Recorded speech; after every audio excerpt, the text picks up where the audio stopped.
How to delete booking history on Agoda. Hey guys, welcome back to this YouTube channel. Today I will show you that how can you delete or remove booking history on Agoda. So let's get started. On this process, at first you'll have to open Agoda application with your account. Alright, so after you open the application with your account, you'll go search interface. So from here, you'll have to tap on this My Trip option just at the bottom left corner.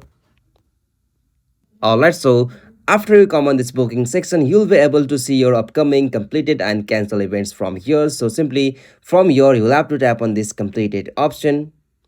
Alright, so as you can see, I have no any recent completed bookings on my Agoda. So in your case, you might be getting all of your story on Agoda. So from there, you can easily find the recent or completed bookings. So now to delete that, you'll have to just select one completed task or booking from there. And after you select one booking from there, you'll be able to find the delete icon there. So simply after you find that option, you'll have to just tap on that, and from there you can easily delete or remove completed or history booking on Agoda. So this is the easiest and simplest method. Hope you found this video helpful to you, and please don't forget to subscribe my YouTube channel for more quick and short tutorial like this.